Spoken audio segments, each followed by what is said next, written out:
Kalau kita masih heran kenapa banyak oknum polisi yang tidak paham hukum, mari kita ingat, berapa banyak polisi yang benar-benar belajar hukum sebelum jadi polisi? Terbatas. Bahkan nggak belajar juga. Polisi yang buta hukum itu seperti dokter yang tidak paham anatomi kasusnya, dan ini berbahaya. Terima kasih pimpinan. Pimpinan yang saya hormati dan rekan-rekan anggota Komisi 3 yang sangat saya hormati.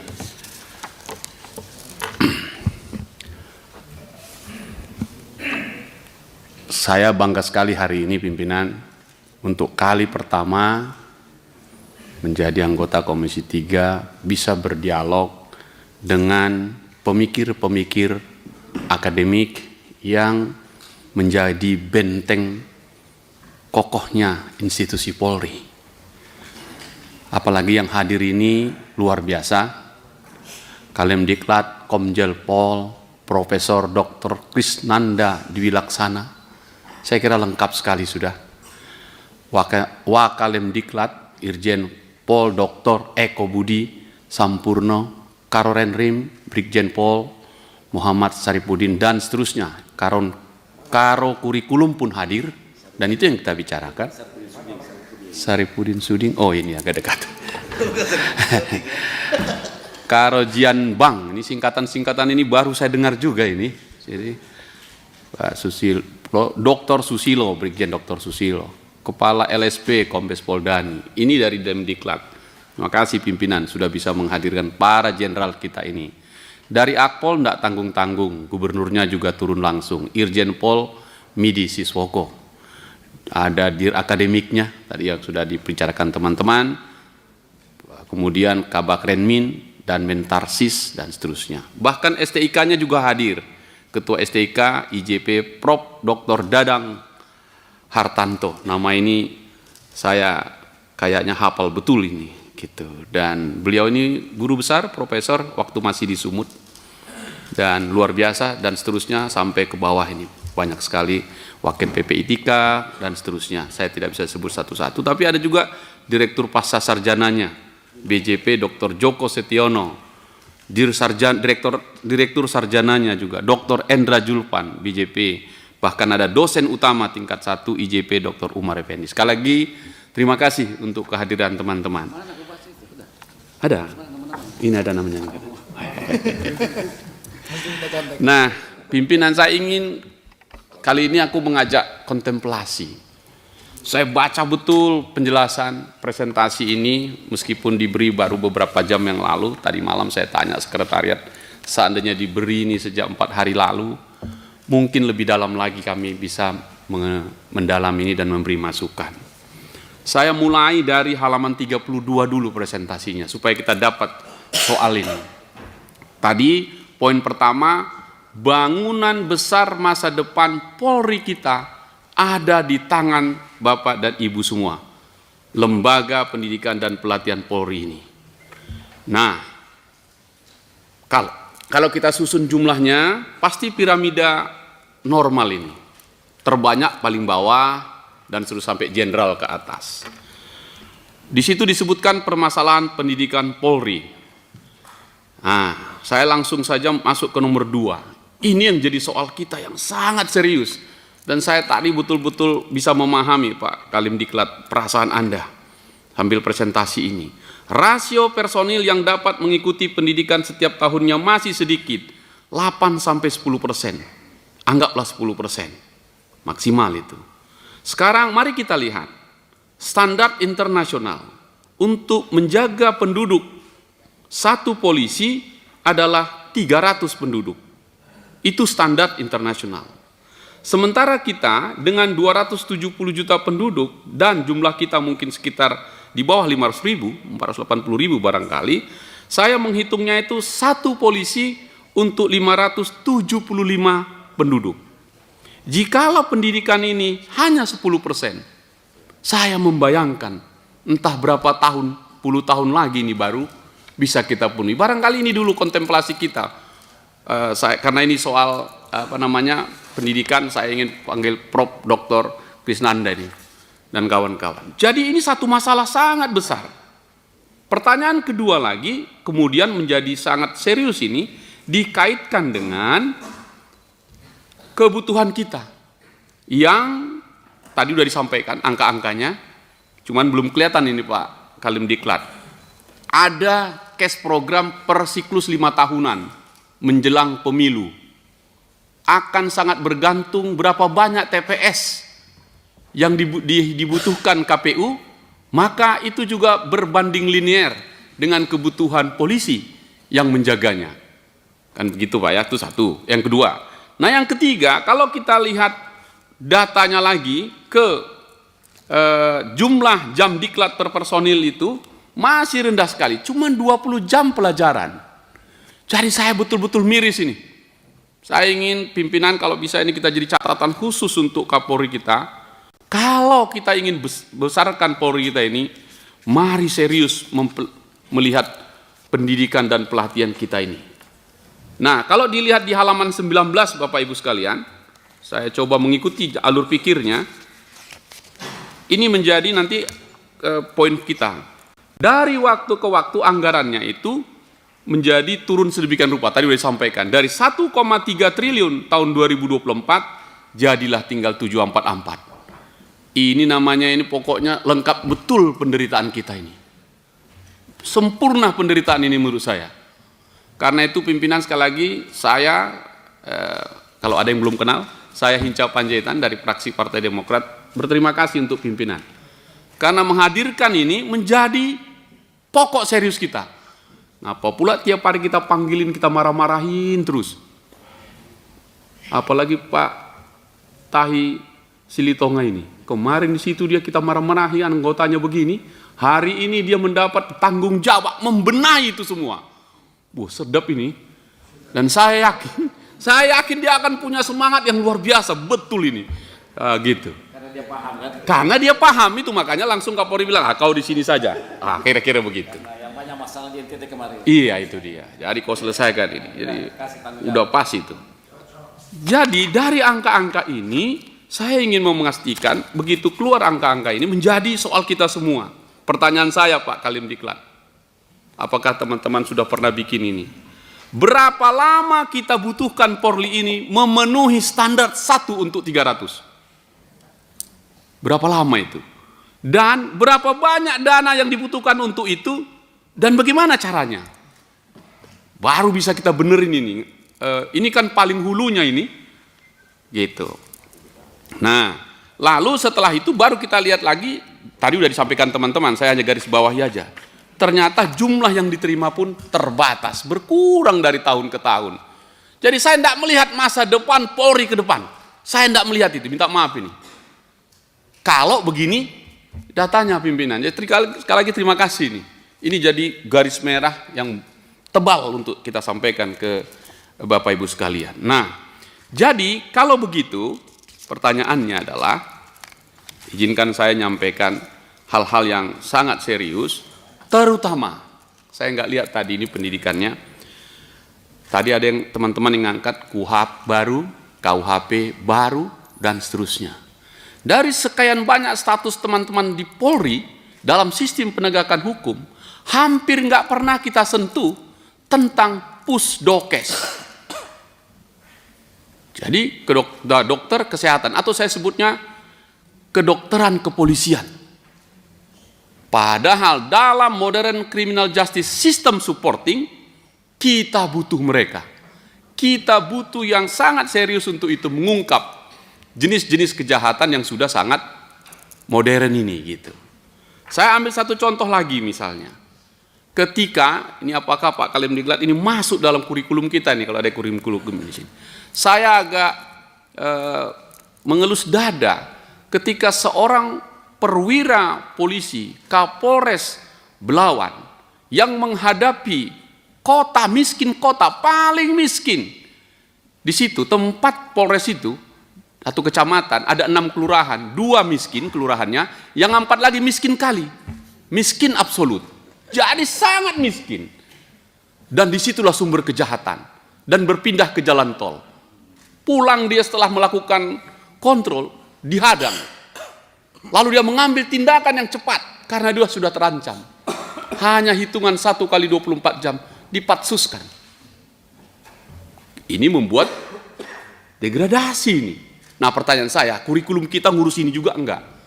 Jangan-jangan nanti polisi kalau udah lihat itu lari aja kita, daripada kita diangkut gitu. Atau ditarik senjata itu, ganti aja bambu. Jadi polisi bambu saja sudah. Saya ingin melihat, karena ini dasarnya dari kita nih, misalnya tadi nanti kalau dari Akpol. Jadi dengan latar belakang yang panjang ini, saya ingin memberi dukungan penuh kepada Kalemdiklat dan seluruh unsur di dalamnya. Pertama begini, meskipun kurang jumlahnya, bagi saya polisi kita ini banyak, tapi belum semua bisa kita percaya. Apa boleh buat? Viral di mana-mana tadi sudah sampaikan teman-teman. Tapi jangan salah paham dulu. Kita tidak sedang menghujat institusi ini. Justru saya ingin mengangkat ini menjadi sangat serius. Nanti baru saya kasih masukannya. Tapi mengkoreksi format produksinya Pak Kalemdiklat. Tadi kan program itu 10 tujuannya, sistemnya ini akan sangat bagus, soal moral, semua oke. Saya setuju itu.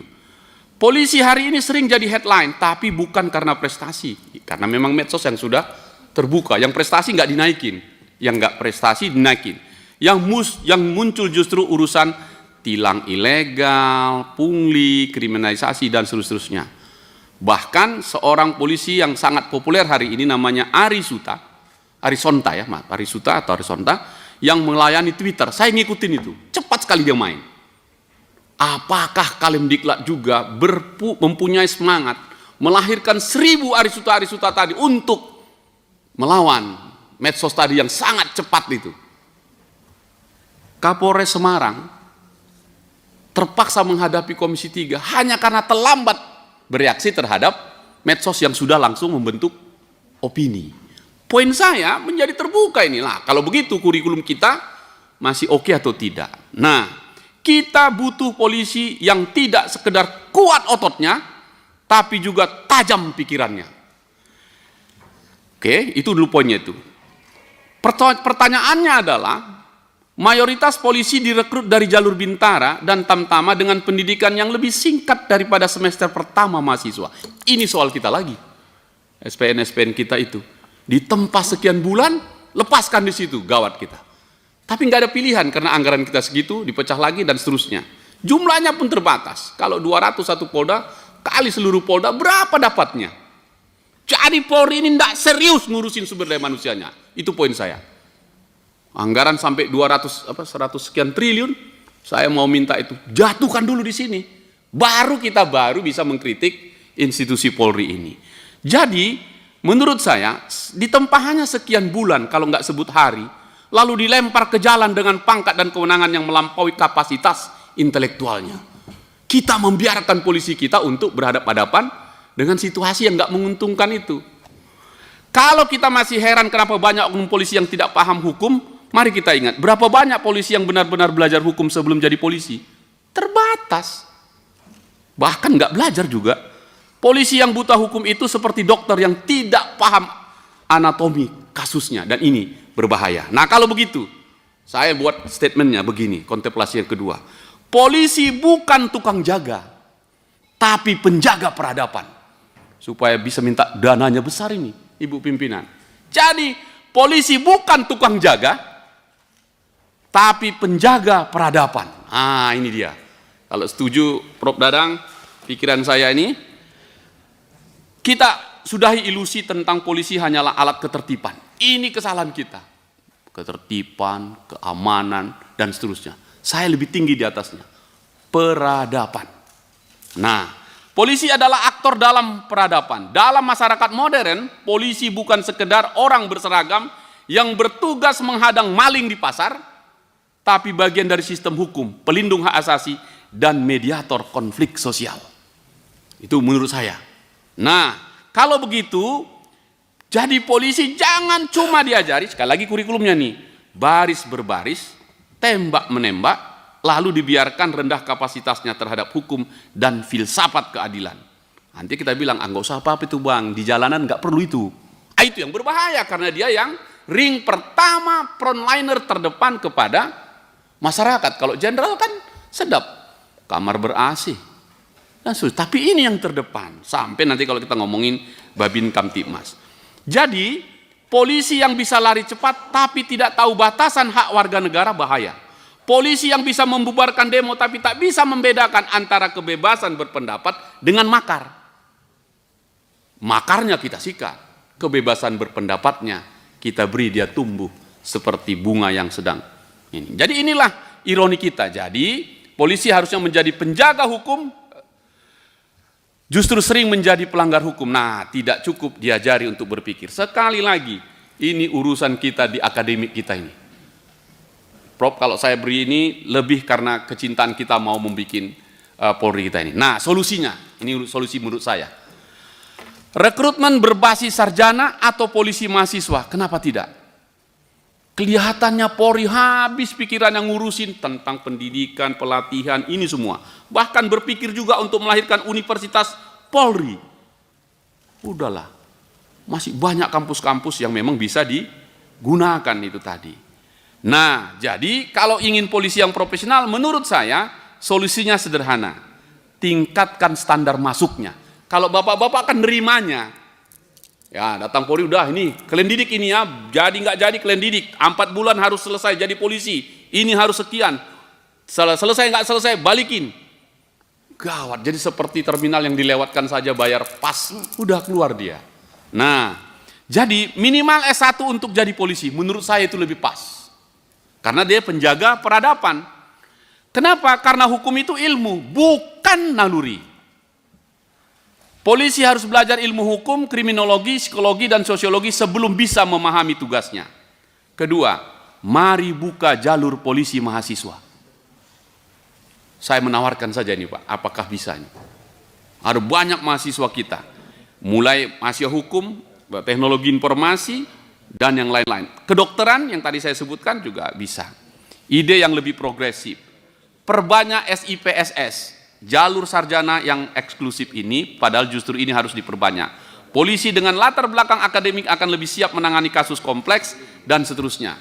Saya mengusulkan ini Pak Kademdiklat, karena pikiran saya begini, saya usul juga ke teman-teman di Komisi 3. Ketika KUHAP kita siapkan, yang baru ini nanti, dialah sebenarnya orang terdepan di situ.